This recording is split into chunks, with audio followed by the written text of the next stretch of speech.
ओम शांति। 29 जनवरी 2026 की ईश्वरीय महावाक्य। मुरली का सार। मीठे बच्चे, अपने स्वीट बाप को याद करो तो तुम सतो प्रधान देवता बन जाएंगे। सारा मदार याद की यात्रा पर है। मीठे बच्चे, अपने स्वीट बाप को याद करो तो तुम सतो प्रधान देवता बन जाएंगे। सारा मदार याद की यात्रा पर है।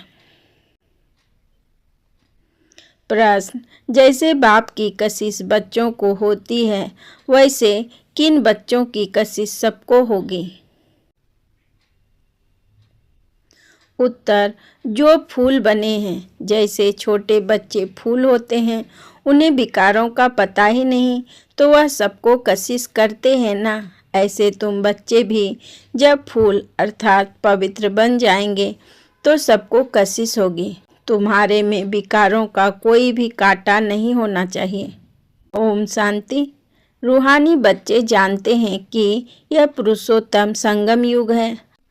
अपना भविष्य का पुरुषोत्तम मुख देखते हो, पुरुषोत्तम चोला देखते हो, फील करते हो कि हम नई दुनिया सतयुग में इनकी लक्ष्मी नारायण की बंसावली में जाएंगे, अर्थात सुख धाम में जाएंगे अथवा पुरुषोत्तम बनेंगे।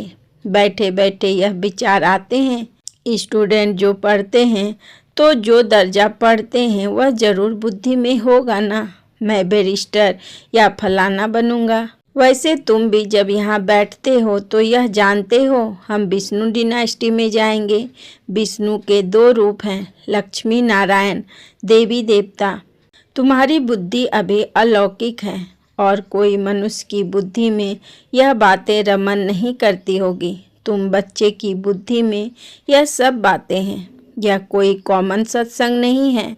यहाँ बैठे हो, समझते हो सत्य बाबा जिसको शिव कहा जाता है उनके संग में बैठे हैं। शिव बाबा ही रास्ता है, वही रचना के आदि मध्य अंत को जानते हैं और यह नॉलेज देते हैं। जैसे कि कल की बात सुनाते हैं। यहाँ बैठे हो तो यह तो याद होगा ना कि हम आए हैं रिज्यूवेंट होने, अर्थात यह शरीर बदल देवता शरीर लेने। आत्मा कहती है हमारा यह तमो प्रधान पुराना शरीर है, इसे बदल कर ऐसा लक्ष्मी नारायण बनने का है। एम ऑब्जेक्ट कितनी श्रेष्ठ है। पढ़ाने वाला टीचर जरूर पढ़ाने वाले स्टूडेंट से होशियार होगा ना। पढ़ाते हैं, अच्छे कर्म सिखलाते हैं तो जरूर ऊंच होगा ना। तुम जानते हो हमको सबसे ऊंचते ऊंच भगवान पढ़ाते हैं। भविष्य में हम सो देवता बनेंगे। हम जो पढ़ते हैं सो भविष्य नई दुनिया के लिए, और कोई को नई दुनिया का पता भी नहीं है। तुम्हारी बुद्धि में अब आता है यह लक्ष्मी नारायण नई दुनिया के मालिक थे, तो जरूर फिर रिपीट होगा। तो बाप समझाते हैं तुमको पढ़ाकर मनुष्य से देवता बनाता हूँ। देवताओं में भी जरूर नंबरवार होंगे। दैवी राजधानी होती है ना। तुम्हारा सारा दिन यही ख्यालात चलता होगा कि हम आत्मा हैं। हमारी आत्मा जो बहुत पतित थी सो अब पावन बनने के लिए पावन बाप को याद करती है।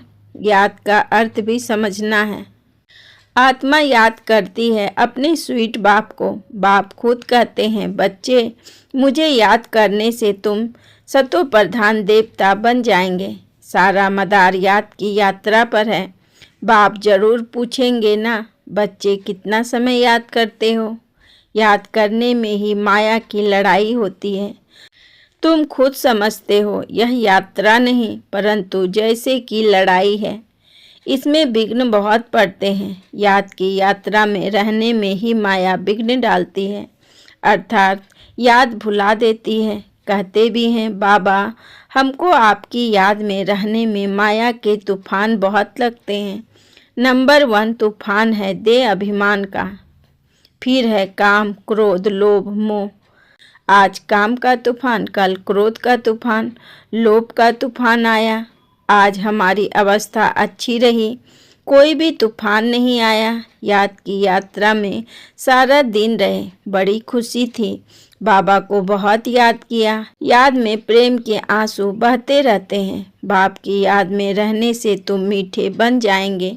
तुम बच्चे यह भी समझते हो कि हम माया से हार खाते खाते कहाँ तक आकर पहुँचे हैं। बच्चे हिसाब निकालते हैं, कल्प में कितने मास कितने दिन हैं। बुद्धि में आता है ना, अगर कोई कहे लाखों वर्ष आयु है तो फिर कोई हिसाब थोड़े ही कर सकेंगे।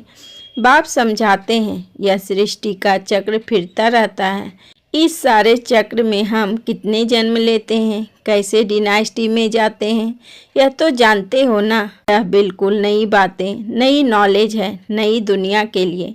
नई दुनिया स्वर्ग को कहा जाता है। तुम कहेंगे हम अभी मनुष्य हैं, देवता बन रहे हैं। देवता पद है ऊंच। तुम बच्चे जानते हो हम सबसे न्यारी नॉलेज ले रहे हैं। हमको पढ़ाने वाला बिल्कुल न्यारा विचित्र है। उनको यह साकार चित्र नहीं है, वह है ही निराकार। तो ड्रामा में देखो कैसा अच्छा पाठ रखा हुआ है। बाप पढ़ाए कैसे तो खुद बतलाते हैं। मैं फलाने तन में आता हूँ, किस तन में आता हूँ वह भी बताते हैं। मनुष्य पूछते हैं क्या एक ही तन में आएगा, परंतु यह तो ड्रामा है ना, इसमें चेंज हो नहीं सकती। यह बातें तुम ही सुनते हो और धारण करते हो और सुनाते हो। कैसे हमको शिव बाबा पढ़ाते हैं, हम फिर और आत्माओं को पढ़ाते हैं। पढ़ती आत्मा है, आत्मा ही सीखती सिखलाती है। आत्मा मोस्ट वैल्यूबल है। आत्मा अविनाशी अमर है। सिर्फ शरीर खत्म होता है। हम आत्माएं अपने परम पिता परमात्मा से नॉलेज ले रही हैं। रचयिता और रचना के आदि मध्य अंत 84 जन्मों की नॉलेज ले रहे हैं। नॉलेज कौन लेते हैं? आत्मा। आत्मा अविनाशी है। मोह भी रखना चाहिए अविनाशी चीज में, ना कि विनाशी चीज में। इतना समय तुम विनाशी शरीर में मोह रखते आए हो। अभी समझते हो हम आत्मा हैं, शरीर का भान छोड़ना है। कोई कोई बच्चे लिखते भी हैं, मुझ आत्मा ने यह काम किया, मुझ आत्मा ने आज यह भाषण किया, मुझ आत्मा ने आज बहुत बाबा को याद किया। वह है सुप्रीम आत्मा, नॉलेजफुल। तुम बच्चों को कितनी नॉलेज देते हैं। मूल वतन सूक्ष्म वतन को तुम जानते हो। मनुष्य की बुद्धि में तो कुछ भी नहीं है, तुम्हारी बुद्धि में है। रास्ता कौन है? इस मनुष्य सृष्टि का क्रिएटर गाया जाता है तो जरूर कर्तव्य में आते हैं। तुम जानते हो और कोई मनुष्य नहीं जिनको आत्मा और परमात्मा बाप याद हो। बाप ही नॉलेज देते हैं कि अपने को आत्मा समझो। तुम अपने को शरीर समझ उल्टे लटक पड़े हो। आत्मा सत्यचित आनंद स्वरूप है। आत्मा की सबसे जास्ती महिमा है। एक बाप के आत्मा की कितनी महिमा है। वही दुख हरता सुख करता है। मच्छर आदि की तो महिमा नहीं करेंगे कि वह दुख हरता सुख करता है, ज्ञान का सागर है। नहीं, यह बाप की महिमा है। तुम भी हर एक खुद दुख हरता सुख करता हो, क्योंकि उस बाप के बच्चे हो ना, जो सबका दुख हर कर और सुख देते हैं, सो भी आधा कल्प के लिए। यह नॉलेज और कोई में है नहीं। नॉलेजफुल एक ही बाप है। हमारे में नो नॉलेज। एक बाप को ही नहीं जानते हैं तो बाकी फिर क्या नॉलेज होगी। अभी तुम फील करते हो। हम पहले नॉलेज लेते थे, कुछ भी नहीं जानते थे। बेबी में, छोटे बच्चे में नॉलेज नहीं होती है और कोई अवगुण भी नहीं होता है। इसलिए उनको महात्मा कहा जाता है, क्योंकि पवित्र है। जितना छोटा बच्चा उतना नंबर 1 फुल। बिल्कुल ही जैसे कर्मातीत अवस्था है। कर्म विकर्मों को कुछ नहीं जानते, सिर्फ अपने को ही जानते हैं। वह फूल है, इसलिए सबको कशिश करते हैं। जैसे अब बाबा कशिश करते हैं। बाप आए ही हैं तुम सबको फूल बनाने। तुम्हारे में कई बहुत खराब कांटे भी हैं। 5 विकार रूपी कांटे हैं ना। इस समय तुमको फूलों और कांटों का ज्ञान है। कांटों का जंगल भी होता है। बबूल का कांटा सबसे बड़ा होता है। उन कांटों से भी बहुत चीज़ें बनती हैं, भेंट की जाती है मनुष्यों की। बाप समझाते हैं, इस समय बहुत दुख देने वाले मनुष्य कांटे हैं, इसलिए इनको दुख की दुनिया कहा जाता है। कहते भी हैं बाप सुख दाता है, माया रावण दुख दाता है। फिर सतयुग में माया नहीं होगी तो यह कुछ भी बातें नहीं होगी। ड्रामा में एक पार्ट 2 बारी नहीं हो सकता। बुद्धि में है, सारी दुनिया में जो पार्ट बसता है वह सब नया। तुम विचार करो, सतयुग से लेकर यहाँ तक के दिन ही बदल जाते, एक्टिविटी बदल जाती। 5000 वर्ष की पूरी एक्टिविटी का रिकॉर्ड आत्मा में भरा हुआ है, वह बदल नहीं सकता। हर आत्मा में अपना पार्ट भरा हुआ है। यह एक बात भी कोई समझ नहीं सकते। अभी आदि मध्य अंत को तुम जानते हो, यह स्कूल है ना। सृष्टि के आदि मध्य अंत को जानना है और फिर बाप को याद कर पवित्र बनने की पढ़ाई है। इनके पहले जानते थे क्या हमको यह बनना है? बाप कितना क्लियर कर समझाते हैं। तुम पहले नंबर में यह थे, फिर तुम नीचे उतरते उतरते अब क्या बन गए हो। दुनिया को तो देखो क्या बन गई है। कितने ढेर मनुष्य हैं। इन लक्ष्मी नारायण की राजधानी का विचार करो, क्या होगा। यह जहाँ रहते होंगे कैसे हीरे जवाहरातों के महल होंगे। बुद्धि में आता है अभी हम स्वर्गवासी बन रहे हैं, वहाँ हम अपने मकान आदि बनाएंगे। ऐसे नहीं कि नीचे से द्वारिका निकल आएगी जैसे शास्त्रों में दिखाया है। शास्त्र नाम ही चलता आता है और तो कोई नाम रख नहीं सकते। और किताब होते हैं पढ़ाई के, दूसरे नॉवेल्स होते हैं, बाकी इनको पुस्तक अथवा शास्त्र कहते हैं। वह है पढ़ाई के किताब। शास्त्र पढ़ने वालों को भक्त कहा जाता है। भक्ति और ज्ञान 2 चीज़ें हैं। अब वैराग्य किसका, भक्ति का या ज्ञान का? जरूर कहेंगे भक्ति का। अब तुमको ज्ञान मिल रहा है जिससे तुम इतना ऊंच बनते हो। अब बाप तुमको सुखदायी बनाते हैं। सुख धाम को ही स्वर्ग कहा जाता है। सुख धाम में तुम चलने वाले हो तो तुमको ही पढ़ाते हैं। यह ज्ञान भी तुम्हारी आत्मा लेती है। आत्मा का कोई धर्म नहीं है, वह तो आत्मा है।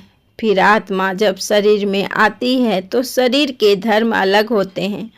आत्मा का धर्म क्या है? एक तो आत्मा बिंदी मिसल है और शांत स्वरूप है। शांति धाम मुक्ति धाम में रहती है।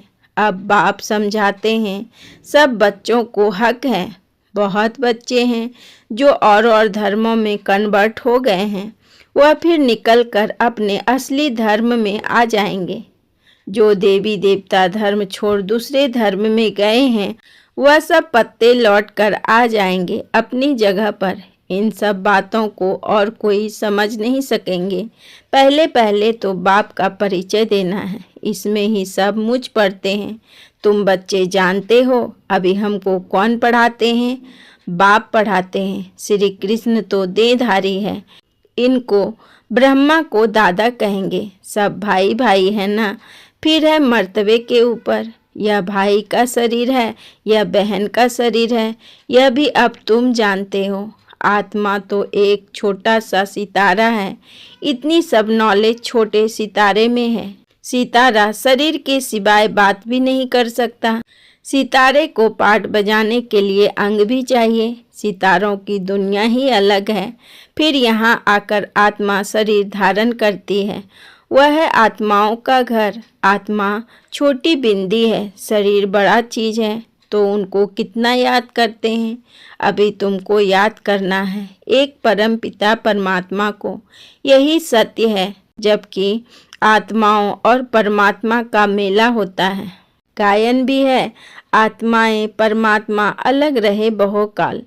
हम बाबा से अलग हुए हैं ना, याद आता है कितना समय अलग हुए हैं। बाप जो कल्प कल्प सुनाते आए हैं वही आकर सुनाते हैं। इसमें जरा भी फर्क नहीं हो सकता। सेकेंड बाय सेकेंड जो एक्ट चलती है वह नई है।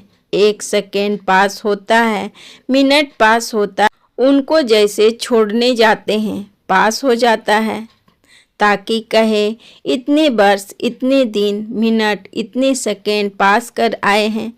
पूरा 5000 वर्ष होगा, फिर एक नंबर से शुरू होगा। एक्यूरेट हिसाब है ना। मिनट सेकेंड सब नोट करते हैं। अभी तुमसे कोई पूछे इसने कब जन्म लिया था, तुम गिनती कर बताते हो। श्री कृष्ण ने पहले नंबर में जन्म लिया था। शिव का तो मिनट सेकेंड कुछ भी नहीं निकाल सकते हो। श्री कृष्ण की तिथि तारीख पूरा लिखा हुआ है। मनुष्य की घड़ी में फर्क पड़ सकता है मिनट सेकेंड का। शिव बाबा के अवतरण में तो बिल्कुल फर्क नहीं पड़ सकता। पता भी नहीं पड़ता है कि कब आया। ऐसे भी नहीं साक्षात्कार हुआ तब आया, नहीं, अंदाज से कह देते हैं। बाकी ऐसे नहीं उस समय प्रवेश हुआ, साक्षात्कार हुआ कि हम फलाना बनेंगे। अच्छा, मीठे मीठे सिकिलधे बच्चों प्रति माता पिता बाप दादा का याद प्यार और गुड मॉर्निंग। रूहानी बाप की रूहानी बच्चों को नमस्ते। हम रूहानी बच्चों की रूहानी बाप दादा को पदम गुना नमस्ते नमस्ते नमस्ते। Good morning. शुक्रिया बाबा, शुक्रिया।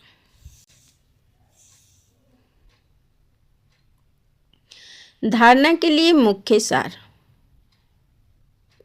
नंबर 1, सुख धाम में चलने के लिए सुखदायी बनना है। सबके दुख हरकर सुख देना है। कभी भी दुखदायी कांटा नहीं बनना है। नंबर 2, इस विनाशी शरीर में आत्मा ही मोस्ट वैल्यूबल है। वही अमर अविनाशी है। इसलिए अविनाशी चीज से प्यार रखना है। देह का भान मिटा देना है। वरदान, अपनी अनादि आदि स्वरूप की स्मृति से निर्बंधन बनने और बनाने वाले मर्जीवा भव। अपने अनादि आदि स्वरूप की स्मृति से निर्बंधन बनने और बनाने वाले मर्जीवा भव।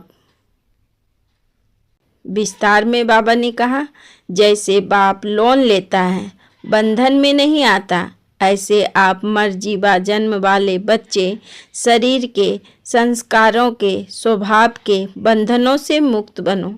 जब चाहे, जैसे चाहे वैसे संस्कार अपने बना लो। जैसे बाप निर्बंधन है, ऐसे निर्बंधन बनो। मूल वतन की स्थिति में स्थित होकर फिर नीचे आओ। अपने अनादि आदि स्वरूप की स्मृति में रहो। अवतरित हुई आत्मा समझकर कर्म करो तो और भी आपको फॉलो करेंगे।